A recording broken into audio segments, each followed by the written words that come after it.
Technical difficulties. Okay, people, welcome back to another rambling rundown, whatever we call these things, I forget. Because I haven't been doing them as much. I get on here, I talk about all the reveals that happened on whichever fan stream, and then I turn around a couple days later and talk about them again on the weekly. But there was so much to today's Hasbro Marvel Legends live stream that 24, 25 figures, is that what they did? Guys, we have rent and mortgages and car payments and food. Well, we got other things to pay for. We can't all just be buying toys all the time. Figured I'd jump on here, ramble about these while they're fresh on my brain, and then for the weekly, I'll be all informative and quick and concise and... No, probably not. The boys started off by recapping the Marvel Legends that they've announced over the past couple months, and it ends up like 4 waves. So many figures. But that's stuff we already knew about. That's old news. That's stuff we're already getting. Who cares? Well, except for that odd wave. Man, I need that in my hands right now. To kick things off, they went into a new Spider-Man wave. Now, before we get into that, they said no pre-orders at the moment. Pre-orders will be coming, and we'll see the pretty promotional shots with those pre-orders. But they emphasized there will be pre-orders, unlike other lines that we've been seeing lately. There is a newish, a more modernish look for Ben Reilly. I've seen this in pictures a couple of times, and I like this design. It's, I always go back to this, it's that astonishing type redesign. It doesn't ignore the past, it just spruces it up with some modernization. But the next figure I'd never seen before, or if I have, it's blown right through my brain pan. Apparently this is Chasm. Who is also Ben Reilly, or that's what I gleaned from the live stream. Keeping with that current flavor, there's a new Miles too in a looks like a high collar comes up over his face. It keeps the reds and the blacks, but it's another redesign. I like the web design and how it goes down the leg. It's Spider-Man-y, but it's also different. The rose they had hinted at a while back by just showing a rose, and everybody was like, oh, well, that's gotta be Rose, right? A very bright white suit with some fancy shoes and a purple mask. I mean, it's Rose. Apparently there's a surplus of black and red paints at the factory because there's also a newer version of Jessica Drew Spider-Woman. And I know this will make some of you want me to hand in my classic card, but I think I like this costume better than the old red and yellow. Updated body, but I could swear that that head is reused from the original figure. Or it just has that same flow to the hair, the same design work. Then there was Elektra as Daredevil, or well, I guess just Daredevil. This is another I've seen in pictures before, and every time I've seen it, I've thought, man, that would make a kick-ass action figure, and I was right. I love the ponytail. It kind of ties into the 3-pack version we got with the big crazy do. You think, if she puts on a mask, where's all that hair gonna go? It goes exactly right there, up and out and down and around. Tarantula! This is an update we've been waiting on for a long time, and it doesn't disappoint. Although, I haven't Googled, I'm sure there's versions in the comics that show him with a blue mask, but man, my brain really wants to fight against that concept. It's not that the blue looks bad, in fact, it gives it a little color pop, but when it comes down to it, splash of black paint, if it really bugs me that much when I get this figure. Keeping with Spidey, but jumping to a different media source, there is the Spider-Man animated series Ant-Man and Doc Ock 2-pack. As we've established, I didn't watch a lot of cartoons in the 90s. There was that little span of time where I was adulting. Like, everyone thinks you should be adulting. And I was like, oh, cartoons? Comics? Toys?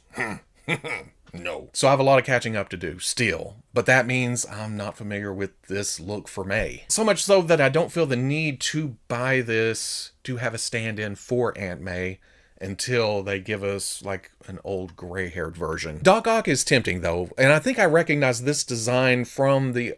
Did they have... Of course they had Toy Biz figures of this, right? I guess I saw that on pegs at some point. But the big draw here are the bendy tentacles. The benticles. This was another hint from the recent past. I don't keep track of exact dates, but the cool thing here is that these tentacles are compatible with the comic book Marvel Legends Dr. Octopus. So if you didn't do that light arm trick that a lot of people were doing that I never got around to, and you don't mind the look of May here, and Doc Ock looks very super villainy. Oh, he's got the yellows and the greens and the build.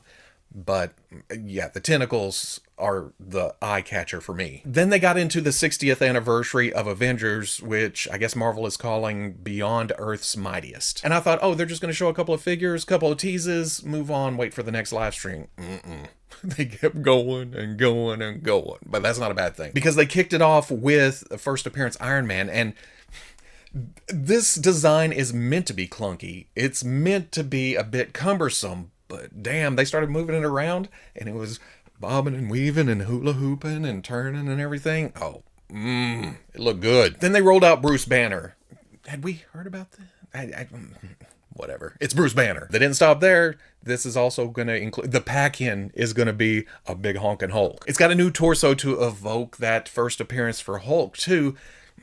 I see it, it's very smooth, and then you look over at the arms, very veiny. So there's kind of a contrast there, but the shirt helps separate it. And speaking of that, oh, don't think I didn't notice, boys. I love that the torn shirt is orange, and then the pants are blue to match Banner's clothing, to look like...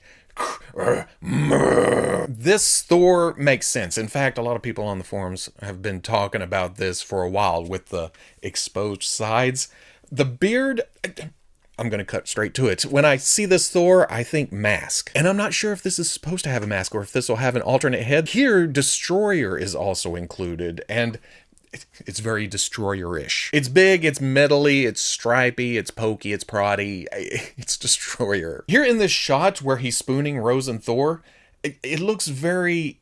dude in suit. There's no deep striations. It looks like there's metal strapped onto a body. Then they pulled out another talk of the town lately, Hawkeye on his Sky Cycle. The bike looks very retro-ish, especially when you look past that super clear windscreen. It looks scooterish with the handlebars and the intake and the thrusters on the back. Well, that's not very scooterish. That's a hell of a scooter if it is.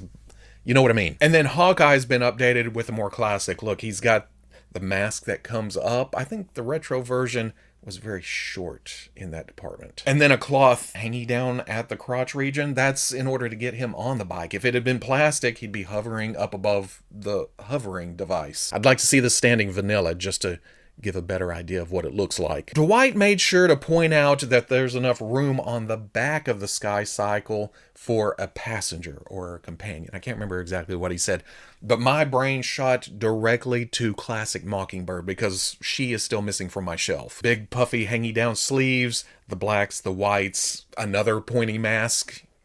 Yeah.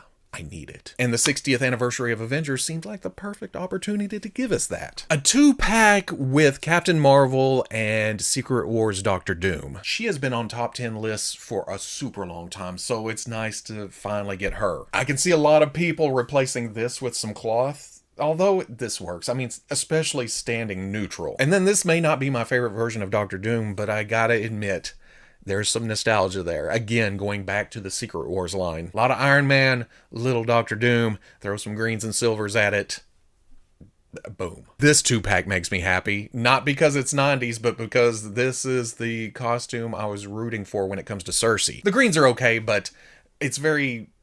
to me, it's very plain in a world full of superhero costumes. And I'm not the biggest fan of the leather jacket over spandex, but it makes her more unique, I feel. Very 90s Courtney Cox, though.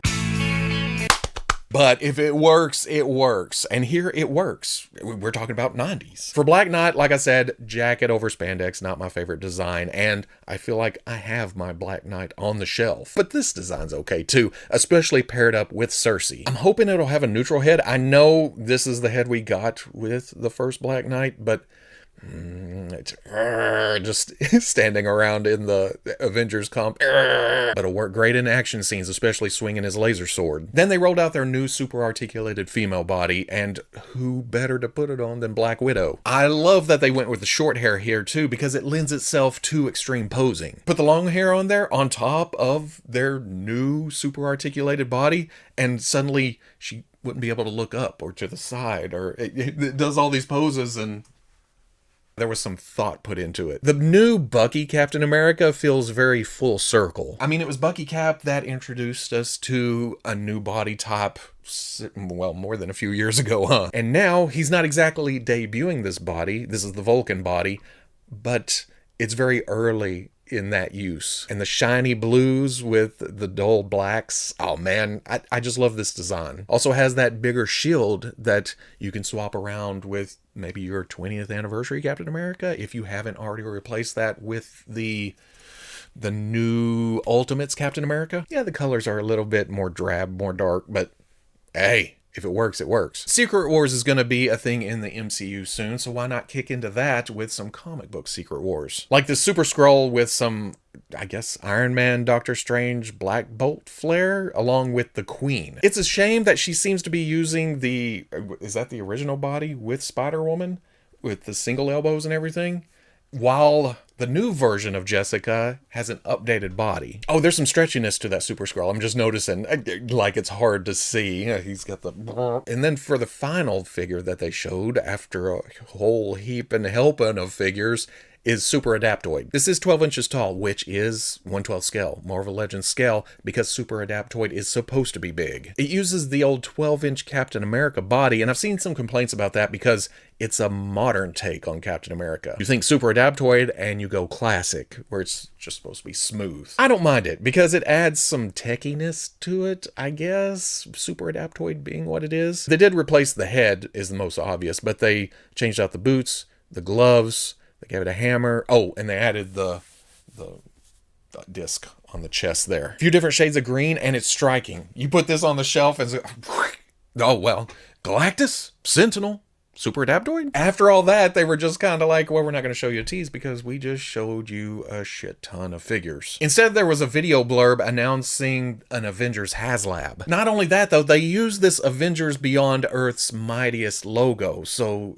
does that mean it's comic book inspired? General consensus seems to be Quinjet, but man, that'd be a big old vehicle. Whew, that's a space killer. I'm leaning more towards a Giant Man pack of some kind, or Hank Pym through the ages. Goliath, Ant-Man, Yellow Jacket, well, just several figures. Anyway, that's my quick rundown. It's weird after the past year or so to be this excited about something non-X-Men, because man, that's my meat and potatoes. I love X-Men. Like I said, I need that Cha-Odd wave. I guess I still have room in my heart for some classic Avengers. That's not a bad thing. Well, except for, price-wise, on the wallet. But what else am I going to do with money? Save it? Pay bills? Psh, come on, give me a... Oh, dang it. I'm running to the electric company, I guess.